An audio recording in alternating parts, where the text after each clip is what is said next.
بسم اللہ الرحمن الرحیم۔ السلام علیکم۔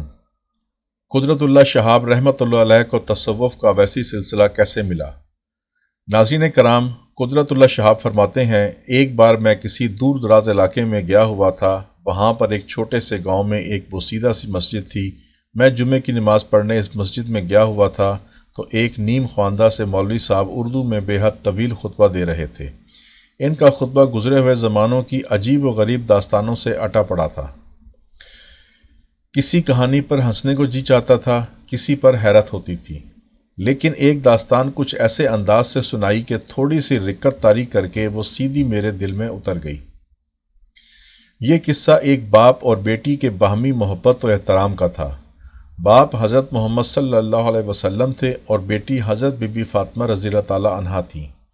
مولوی صاحب بتا رہے تھے کہ رسول کریم صلی اللہ علیہ وسلم جب اپنے صحابہ کرام کی کوئی درخواست یا فرمائش منظور نہ فرماتے تھے تو بڑے بڑے برگزیدہ صحابہ کرام بی بی فاطمہ کی خدمت میں حاضر ہو کر ان کی منت کرتے تھے کہ وہ ان کی درخواست حضور صلی اللہ علیہ وسلم کی خدمت میں لے جائیں اور اسے منظور کروا لائیں۔ حضور نبی کریم صلی اللہ علیہ وسلم کے دل میں بیٹی کا اتنا پیار و احترام تھا کہ اکثر اوقات جب بی بی فاطمہ رضی اللہ تعالیٰ عنہ ایسی کوئی درخواست یا فرمائش لے کر حاضر خدمت ہوتی تو حضور صلی اللہ علیہ وسلم خوش دلی سے منظور فرما لیتے تھے۔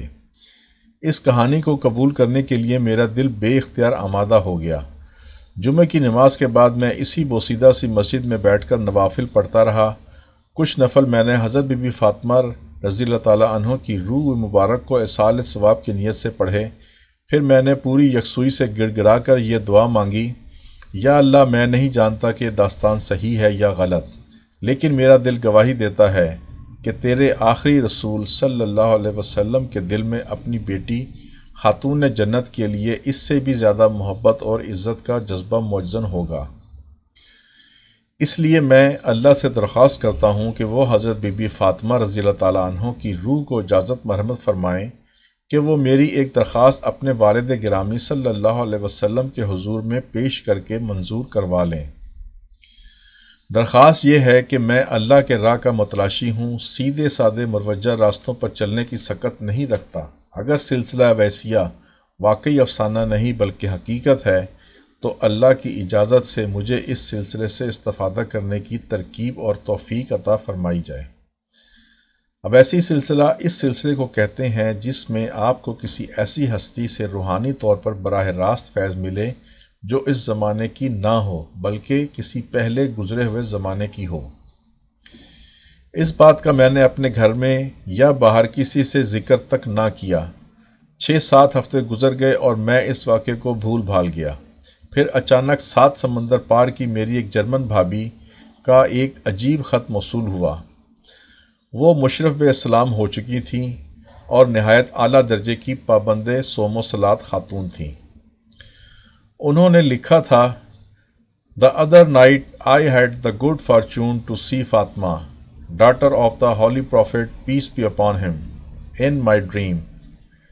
She talked to me most graciously and said, 'Tell your brother-in-law, Qudratullah Shahab, that I have submitted his request to my exalted father, who has very kindly accepted it.'" ناظرین کرام، اگلی رات میں نے خوش قسمتی سے فاطمہ رضی اللہ تعالیٰ عنہ بنت رسول صلی اللہ علیہ وسلم کو خواب میں دیکھا۔ انہوں نے میرے ساتھ نہایت تواضع اور شفقت سے باتیں کی اور فرمایا کہ اپنے دیور قدرت اللہ شہاب کو بتا دو کہ میں نے اس کی درخواست اپنے برگزیدہ والد گرامی صلی اللہ علیہ وسلم کی خدمت میں پیش کر دی تھی۔ انہوں نے عذراہ نوازش منظور فرما لیا ہے۔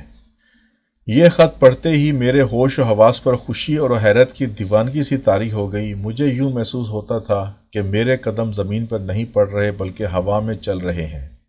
یہ تصور کہ اس برگزیدہ محفل میں ان باپ بیٹی کے درمیان میرا ذکر ہوا، میرے روئیں روئیں پر ایک تند و تیز نشے کی طرح چھا جاتا ہے۔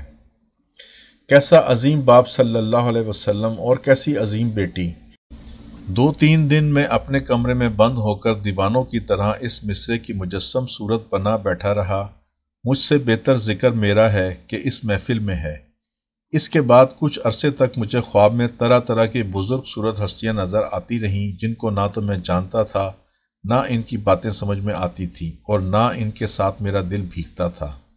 پھر ایک خواب میں مجھے ایک نہایت دل نواز اور صاحب جمال بزرگ نظر آئے، جو احرام پہنے ایک عجیب سرور اور مستی کے عالم میں خانہ کعبہ کا طواف کر رہے تھے۔ میرا دل بے اختیار ان کے قدموں میں بچھ گیا۔ وہ بھی مسکراتے ہوئے میری جانب آئے اور مطاف سے باہر حتیم کی جانب ایک جگہ مجھے اپنے پاس بٹھا لیا اور بولے، میرا نام قطب الدین بختیار کاکی ہے۔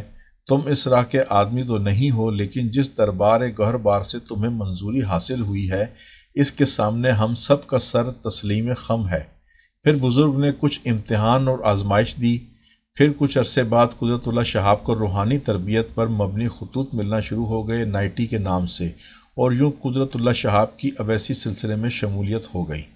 ناظرین کرام، اگر ویڈیو پسند آئی ہو تو لائک کریں، سبسکرائب کریں، بیل آئیکن پر کلک کریں تاکہ ہم سب سرکار دو عالم صلی اللہ علیہ وسلم کی ذات اقدس کے بارے میں زیادہ سے زیادہ جان سکیں اور نئے آنے والی ویڈیو کے بارے میں آپ کو مطلع کر سکیں۔ شکریہ، اللہ حافظ۔